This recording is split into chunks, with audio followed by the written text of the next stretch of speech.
Clicksy is an SEO giant in the personal injury space. I know that's a lot of work. I know that's not an overnight success, but you climb the mountain, and that there's a lot to be said about that.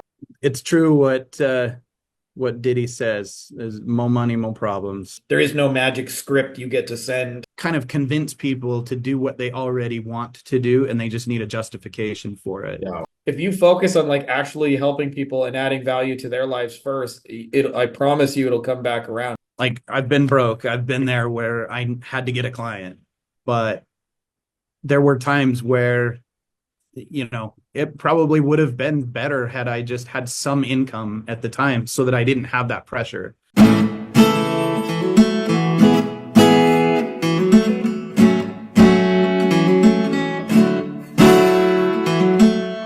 All right. Welcome back, my beautiful, amazing, talented, sexy agency motherfuckers. And today I got somebody on here who is a near and dear friend of mine. Corey V runs an agency called Clicksy. And for those of you guys who don't know, Clicksy is an SEO giant in the personal injury space. And I believe you're doing a couple other niches as well besides PI, right, Corey? We got introduced to a home or a private equity group that buys home service brands, and so we ended up landing their portfolio, and so now we're in the home service niche. Nice. So for those of you guys who don't know, Corey and Clicksy, they have a multi-seven-figure agency, and they just had their best year ever. And what I wanted to show you guys is a little bit of alternative to this little internet marketing bubble where everybody presents running an agency is just cold DM some motherfuckers, get them on a call and sell them some shit. And most of the people I know who are really playing at the upper echelons of this game are not doing that, just so you know. Maybe if you're just trying to get to 5 or 10K a month, that might, and if that's the end goal, that may work. But if you guys want to actually build something real and sustainable, the vast majority of people are doing it on a combination of speaking and strategic relationships, and often with paid ad funnels because their offers work, and often all of those things working in conjunction. And I think Corey's the master of the strategic relationship. I always say he's the most connected guy that you would have no idea who he is in a room of people, because he's just the guy who knows everybody and everybody knows him. And yet he's not you don't see his face on a billboard. You don't see them running stages. So I wanted to talk to Corey today specifically about strategic relationships. Anyways, let's start with just the pleasantries and tell you firstly, congrats, my man. You guys had your best year ever. I know that's a lot of work. I know that's not an overnight success, but you climbed the mountain, and that there's a lot to be said about that. Yeah, thank you. It's true what Diddy says. There's more money, more problems. So yeah. It's just different ones, but it's still fun to hit that milestone. Yeah, I wonder if we could actually talk about that, because I used to think when I got started, actually for me, I remember my initial goal was 5K a month. I was like, if I can make 5K a month, I wouldn't need a job. We're talking 2007. And when I would get there, I literally thought all my life problems would go away. I literally thought it would just be this magical unicorn. And as you mentioned, it's new problems. Now you're stressed out about fulfilling on your promises, and then those turn into hiring problems. And now you got management problems. And Susie called in sick today. Holy shit. Today's not the day she should have called in sick, and all those kind of things. What if you could just talk about that there's always still an element of you're like a duck kicking your feet and you don't just run around with Lambos, high-fiving strippers at the Playboy Mansion. You're usually in the trenches, still solving problems. I wonder if you could just share a little bit about what a typical day is like for you at Clicksy. And I say typical loosely because I know that's.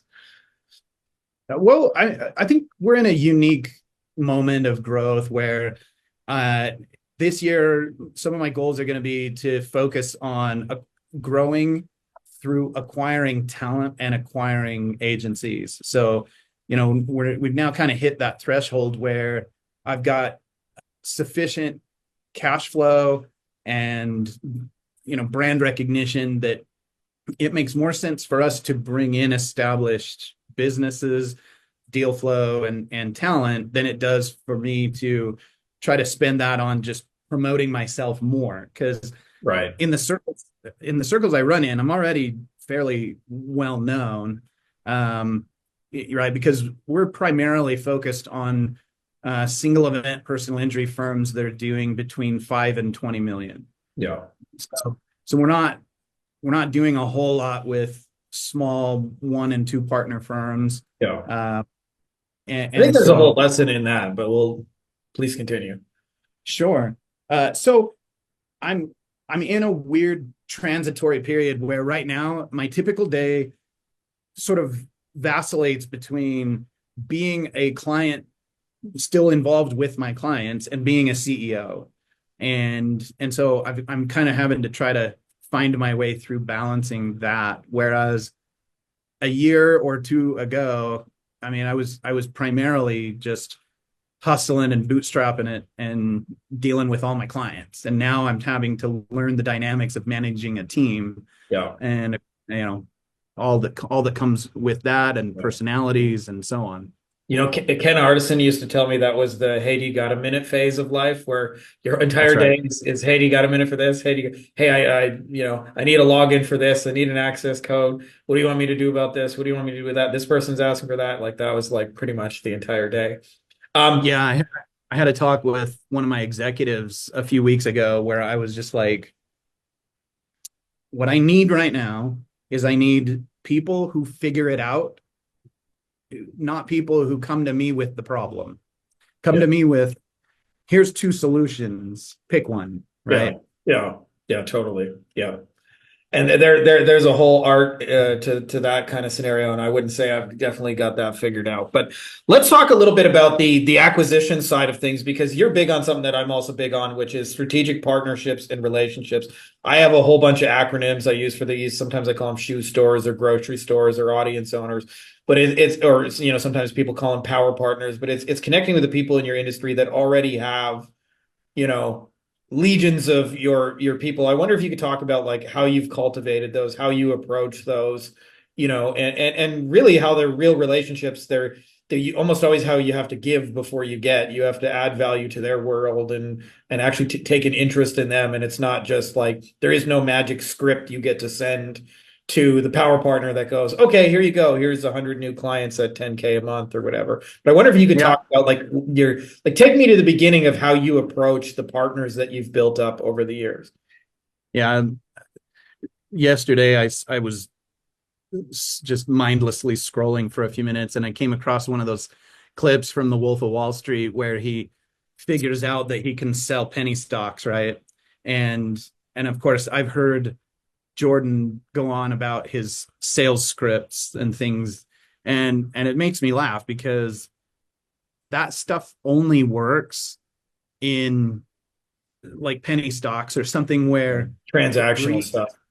yeah, right, like their greed outweighs their curiosity and their willingness to research the issue. um in other words, your scripts like his kind of convince people to do what they already want to do, and they just need a justification for it. Yeah. um Whereas what I do, and this is going to sound so boring and simple, but what I do is get genuinely curious about what is it that keeps them up at night? What is that like thing that's bothering them that they just don't have a solution for? I'm talking with a very recognizable large personal injury firm right now who has all their bases covered. They're doing great in many aspects. They're talking to me because they have one single problem that my ears pricked up when they brought it up. And I said, oh, tell me more about that. And then I just listen. So there's a book, Crucial Conversations, that I think is required reading for everybody if you're Yeah. in business. But just learning how to, and the other one is Just Listen. Um, the ability to pick up on and understand not just that they have a problem that they really want solved, but how to put it in terms that they already identify with, Mm. right? So, and I guess a little tidbit of advice I would give people is when you're listening and you pick up on that, don't feed it back to them the way you would say it. Feed it back to them the way they would say it. Yeah. right? So learn their language, and if they say, like, for example, the firm I'm talking with, they're like, hey, our SEO is pretty good. We're moderately satisfied with the guys that we have right now. But you know what? We just don't do that good in maps. Now, having that conversation, I could obviously get really technical and try to show off at how much I know about maps. But instead, what I just focused on was like, oh, what makes you think you're not doing that well in maps? And then well, let me show you. And they start like they're feeding me the script. That's what you need to get better at, is learning to sort of write the script in the moment based on what they just told you. Yeah. Yeah, and I always said like even when you do this in paid ads or scripts or whatever, there's like great copywriting, especially in our line of work, is parroting. It's not writing. It's just saying back to them what they said to you. And I remember in the beginning when I worked with a lot of the small law firms, I had the same kind of conversation, like, I don't know, 100 times in a row, where they would say, "Hey, I just need more clients," and I'd say, tell me about that, and they would say, "Well, I have roller coaster income," and I'd say, "What do you mean?" And they say, "Well, I have a couple of referral partners that send me business, and some months they send me 100,000, other months they send me zero. So I don't know. Should I be hiring people and scaling up? Should I be saving cash and trying to keep the lights on? I don't know. I have a business I have no control over and I hate it." And I have probably had that conversation 100 times in a row. And what ends up happening is like, what you've kind of trained yourself to do is like, as the problem solver, where you're not thinking about how do I sell my SEO service, you're thinking about how do I help you solve your problem, kind of thing. Is I've had I remember I could get on a call and Corey would say, "Hey, I just need more clients," and I'd say, "Well, Corey, can I ask you, is it a scenario where you just need more clients because you have roller coaster income and you have between 3 and 6 referral partners who send you a lot of business some months and zero other months? And as a result of that, you have a business you have no control over, and you don't know whether you should be scaling it up and hiring or whether you should be conserving cash and just trying to keep the lights on. Is that anything like?" And they would go, "Oh my God, that's exactly it." But meanwhile, like you said, I literally just said back to them what they just said to me, right? It wasn't as if I like had some deep insight on it. In fact, a lot of times they think you've given them deep insight when all you've done is listen and repeat exactly what they just said back to you. But I would love to go deeper on that, because this is something you do intuitively, and I don't think enough people understand, is almost everybody goes into the conversation. So you do SEO, and most of your clients, by the way, for those of you guys who would be pretty mind blown at this, they are not like 1 to 2K a month deals. Like, add a zero on that for what Corey is charging per client.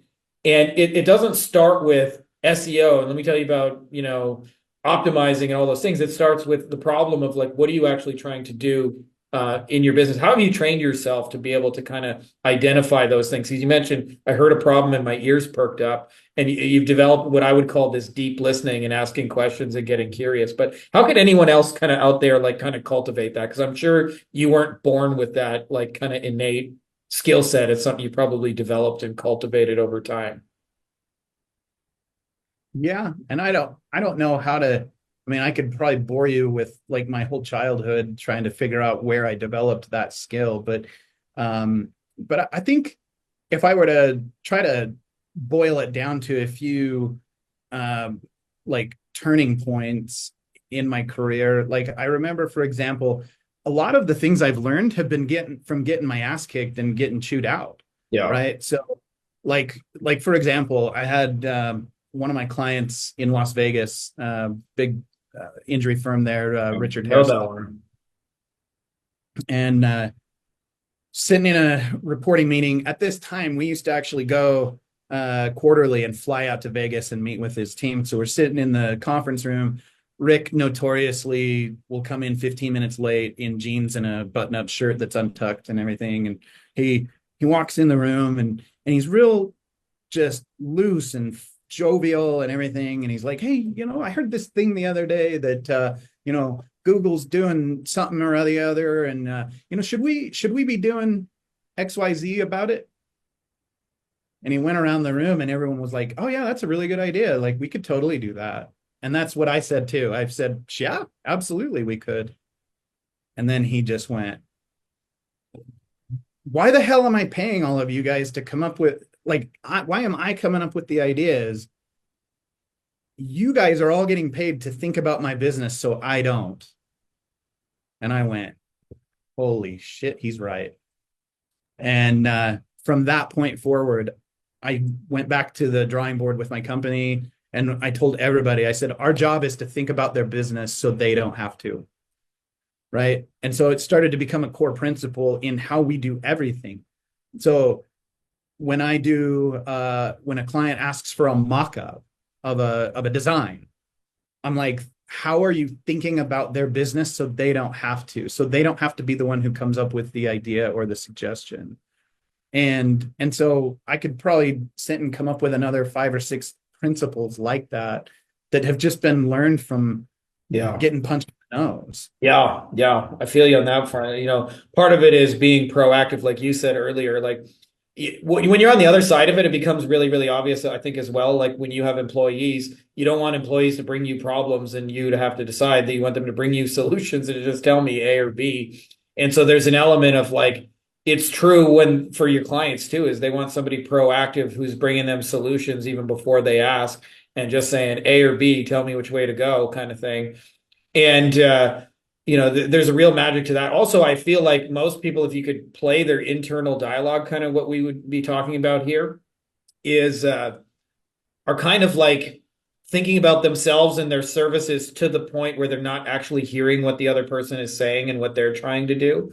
And so they're too busy trying to tell them about SEO instead of hearing what is it you're trying to do with SEO? Why are you trying to do that? Et cetera, et cetera.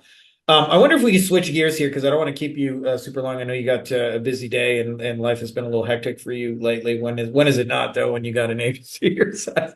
But I wanted to ask you a little bit about how do you go about identifying strategic partners? I think a process for that's a lot of people wouldn't necessarily wrap their head around is if you're in a room full of people or you're looking online on LinkedIn or whatever, how do you identify somebody as like, hey, this person would make a really good strategic partner because ...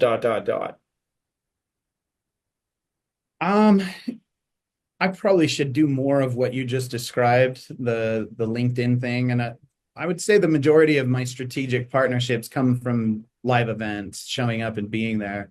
Yeah. And like earlier when I said this is going to sound really boring and like not magical, but I I kind of look first to see if they're cool and if there's somebody I would be friends with or not, Yeah. because that tells me a lot about their values. And number one, I don't want to work with people who are going to be dicks and piss me off all the time. Yeah. It tells me how they're going to treat me in the relationship. Also, my ADD oftentimes gets me to buy books and then I read like a third of them. So one of those is a book called The Go-Giver. I was told by several people to read it and I got like a third of the way through it. But I think I got the principle from it, right? So a lot of the way I build these strategic partnerships is I unquestioningly give value first with no expectation of anything in return. Yeah. I just like that's just become my nature. And so if I meet them and they're telling me, I don't, like for example, somebody might look at me and say, well, your sales metrics are awful. Meaning, I can't tell you, oh, I got on and did 30 outbounds this week and got 15 appointments. And I don't do it like that. But a lot of times my calls will be like, somebody will just tell me that they have a problem. And I'm like, let's jump on Zoom and take a look at it. And if I can help you, great. If not, I'll give you some ideas of what you could go do. Yeah. Or connect you with someone who can. Yeah. And then I'll connect people. And that's how I get a lot of my strategic partnerships is I'll send them 2 or 3 or 4 referrals first. And then pretty soon they're really interested in wanting to know how we can work together more. Yeah. Yeah, it's such a simple thing, but you'd be amazed at how many people in practice do the opposite.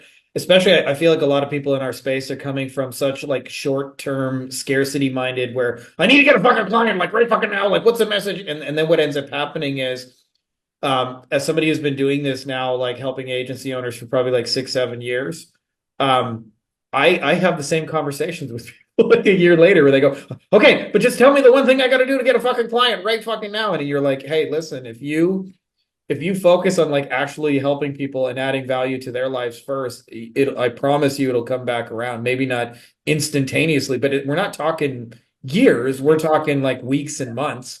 Weeks and months. If that's where you're at, is you're just stressed out because you can't pay bills, get a job and do this part-time and work your way into it. Yeah.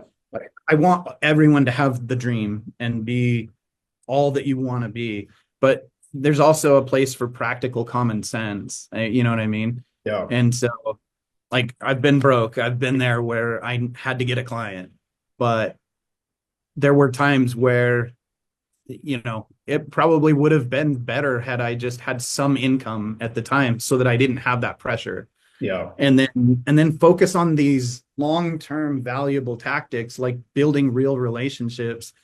Alex Hermosi, like, I think a couple of days ago I saw one of his posts that said something like no amount of marketing is going to overcome a crappy product. Yeah. So here again, just like adding real value to your relationships, adding real value to your service is the best long-term value you can invest in. Yeah. Right. I'm just a big believer in evergreen principles over short-term tactics. 1,000%. Yeah. Yeah. Same. And the funny thing is, like, a lot of times I see this in funny ways where people get obsessed with short-term tactics is they always come and go.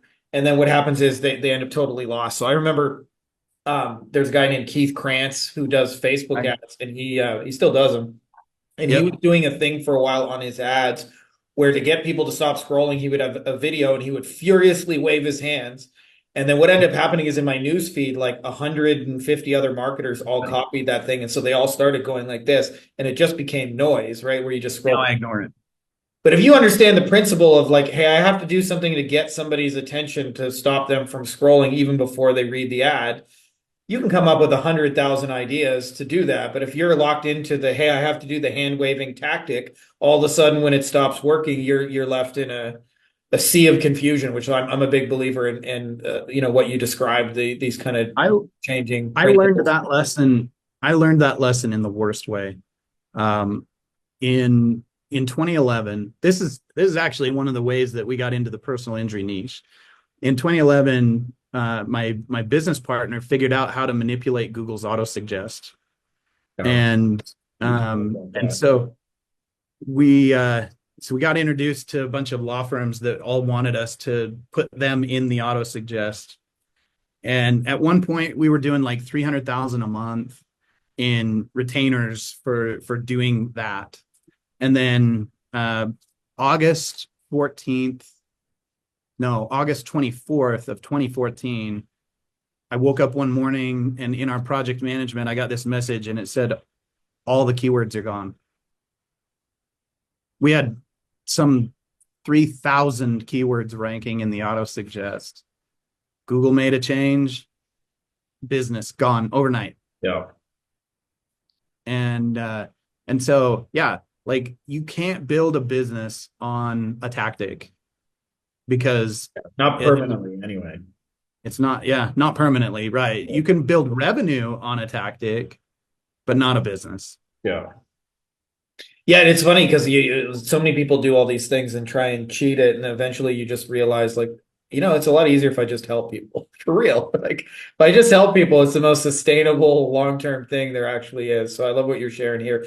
Hey, I just want to be super respectful of time because I know we got 3 minutes left, but I would love to hear any just closing suggestions for people who are out there on building their own partnerships. 'Cause I'm a big believer in this too. And like you said, I think the real thing is when you focus on helping them and just giving without expectations, a lot of times those things they have a way of coming back around in unexpected ways. Not always even from the same person. Like sometimes I remember I've closed deals, for example, where somebody I helped, like a phone call occurred between a prospective client and a person that I helped just in any non-paid interaction, and they ask B about me, and they go, oh yeah, he's a good guy, and then all of a sudden the client forks over $40,000, And that wouldn't have happened had I not paid it forward, 12 months earlier. Anyway, sorry.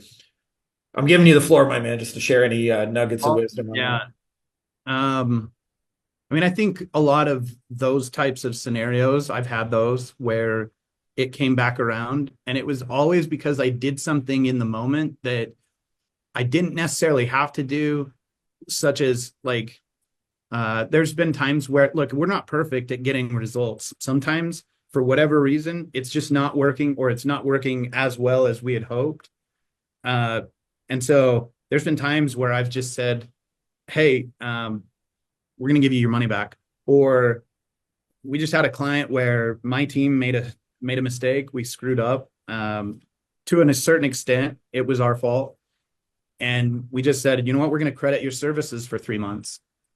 And so like there are things where just it will come back. And even if it doesn't, it comes back through some other means or some other channel or some other person. So another one of those evergreen principles is just do the right thing to the point that it hurts Yeah. sometimes.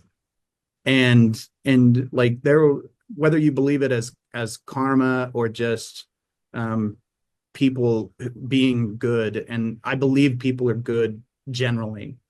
And so I deeply invest in people, my own people. We try really hard to recognize their efforts, reward them, give bonuses and different things. But just I also have taken what a lot of my coaches and mentors regard as like far less salary than I should have through a lot of the building phase, because I was investing in the company and the people. Yeah.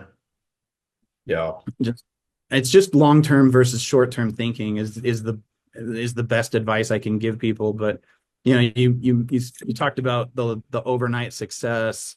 It took 10 years, but it finally it finally came, Yeah. And that's not uncommon, just those of you guys who are listening. I know it's sold as a message somebody and become an overnight millionaire, but I meet far more people who are the 10-year overnight success, the 12-year overnight success, the 7-year overnight success.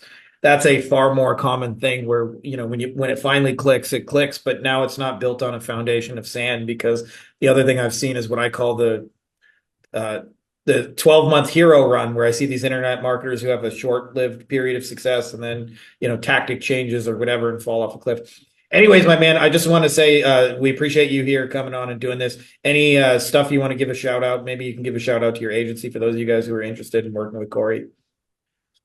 Yeah, Clicksy, Clicksy.com.